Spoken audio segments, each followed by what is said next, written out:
వరంగల్ జిల్లా నేటి ప్రపంచంలో ఇతర దేశాలతో సాంకేతిక విషయంలో పోటీ పడుతున్నామంటే మాజీ ప్రధాని స్వర్గీయ రాజీవ్ గాంధీ అని రాష్ట్ర దేవాదాయ అటవీ పర్యావరణ శాఖ మంత్రి కొండ సురేఖ అన్నారు. ఆయన ఆశయ సాధనలో కాంగ్రెస్ శ్రేణులు ముందుకు సాగాలని ఆమె పేర్కొన్నారు. దేశ ప్రధాని స్వర్గీయ రాజీవ్ గాంధీ జయంతి సందర్భంగా ఎంజిఎం ఆసుపత్రి జంక్షన్ లో రాజీవ్ గాంధీ జయంతి వేడుకలు కాంగ్రెస్ పార్టీ నాయకులు ఘనంగా జరుపుకున్నారు. కార్యక్రమంలో రాష్ట్ర అటవీ దేవాదాయ పర్యావరణ శాఖ మంత్రి కొండ సురేఖ, మాజీ ఎమ్మెల్సీ పుల్ల పద్మావతి నాయకులు పుల్ల భాస్కర్, మీసాల ప్రకాష్, బాషు, పాక సదానందం, చిప్ప వెంకటేశ్వర్, రామ్దేవ్ పార్టీ నాయకులు పాల్గొని రాజీవ్ గాంధీ విగ్రహానికి పూలమాలలు వేసి ఘన నివాళులు అర్పించారు. ఈ సందర్భంగా మంత్రి కొండ సురేఖ, మాజీ ఎమ్మెల్సీ పుల్ల పద్మావతి మాట్లాడుతూ నేటి ప్రపంచంలో సాంకేతిక పరిజ్ఞానంలో దేశం ముందుకు నడుస్తుందంటే మాజీ ప్రధాని రాజీవ్ గాంధీనే అని వారు తెలిపారు.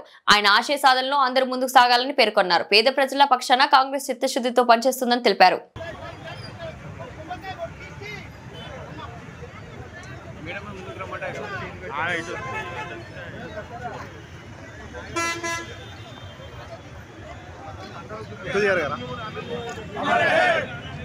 రాజీవ్ గాంధీ గారి ఆశయాలను కొనసాగిద్దాం.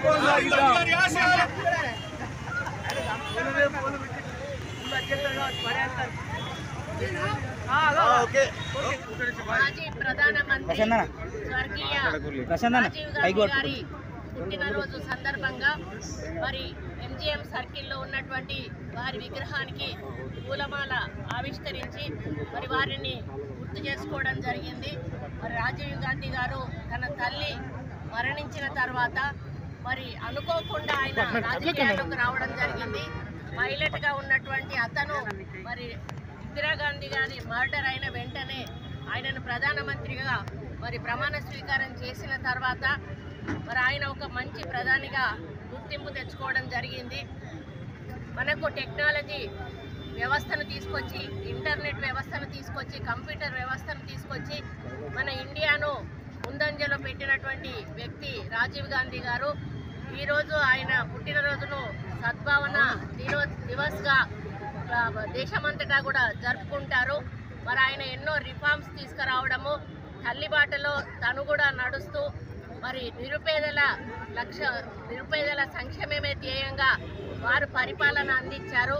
మరి వారి కూడా తల్లిలాగానే ప్రజలకు పాలనను అందిస్తూ ప్రజాసేవలోనే తన యొక్క మరి జీవితాన్ని కూడా మరి అర్పించడం జరిగింది. రాజీవ్ గాంధీ గారి మరణం ఏ విధంగా జరిగిందో మనందరికీ కూడా తెలుసు. మరి అయినా కూడా ఈరోజు ఆ గాంధీ ఫ్యామిలీ ప్రజల కోసం వాళ్ళ రెండు ప్రాణాలను, ఈరోజు ఇందిరాగాంధీ గారు కూడా మర్డర్ అవ్వడం జరిగింది, రాజీవ్ గాంధీ గారు కూడా మర్డర్ అవ్వడం జరిగింది. అయినా కూడా సోనియా గాంధీ గారు మరి వాళ్ళ అత్త భర్త ఆశయాలను కొనసాగించడానికి, కాంగ్రెస్ పార్టీని బతికించడానికి, మరి కాంగ్రెస్ పార్టీని తన భుజాల మీద ఎత్తుకొని తన ఇద్దరు పిల్లలతో ఈరోజు మళ్ళీ భారతదేశంలో మరి కాంగ్రెస్ పార్టీని ముందుకు తీసుకుపోతున్న విషయం మనందరికీ కూడా తెలుసు. ఈరోజు ప్రియాంక గాంధీ గారు, రాహుల్ గాంధీ గారు తాత, అదేవిధంగా తండ్రి ఆశయాలను కొనసాగిస్తూ నిరుపేదల జీవితాల్లో మరి మార్పు రావాలి, మన బీసీ వర్గాలలో కూడా సమానత్వం రావాలి, మరి మనకు సమాజంలో సమానత్వం, సోషల్ జస్టిస్ కోసమని రాహుల్ గాంధీ గారు ఈరోజు పోరాటం చేయడం జరుగుతూ ఉంది. మనందరికీ కూడా తెలుసు. స్వర్గీయ రాజీవ్ గాంధీ గారిని మనం ఎప్పటికీ కూడా మర్చిపోలేము. ఈరోజు మనం ఇంత అడ్వాన్స్గా ఉన్నాము అంటే కూడా ఖచ్చితంగా ఆయన తెచ్చినటువంటి ఆ యొక్క కంప్యూటర్ వ్యవస్థని ఇక్కడ తీసుకురావడమే మనం ఈరోజు అమెరికాతో సమానంగా ఈరోజు పోటీ పడగలుగుతున్నామని చెప్పడానికి నేను గర్వపడతా ఉన్నాను. కాబట్టి వారి ఆశయాలను ముందుకు తీసుకుపోతూ వెళ్తున్న రాహుల్ గాంధీ గారికి, ప్రియాంక గాంధీ గారికి, సోనియా గాంధీ గారికి ఎల్లవేళలా మేమందరం కూడా అండగా ఉంటామని తెలియజేస్తూ రాజీవ్ గాంధీ గారి పుట్టినరోజు సందర్భంగా మేము ఇక్కడ వారికి ఘనంగా నివాళులు అర్పించాము. మినిస్టర్ గారు వచ్చారు, జిల్లా కలెక్టర్ గారు వచ్చారు. ఈ ప్లేస్ అంటే మాకు ఒక గుడితో సమానం, నాకు కానీ నా భర్త కానీ.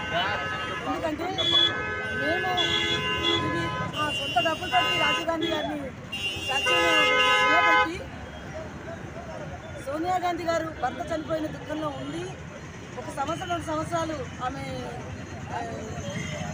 అంటే తను రాజకీయాలకు రాకుండా ఉన్న సందర్భంలో మళ్ళీ ఆమె రాజకీయాలకు అడుగుపెట్టేటప్పుడు ఆమె ద్వారా ఓపెన్ చేయబడ్డ మొదటి విగ్రహం ఇండియాలోనే సోనియా గాంధీ గారి ద్వారా ఆమె ఈ విగ్రహాన్ని చూసి ఎంత కళ్ళ నీళ్ళు పెట్టుకుందో మాకు తెలిసినప్పుడు నిజంగా ఆమె చాలా ఎమోషనల్ అయింది.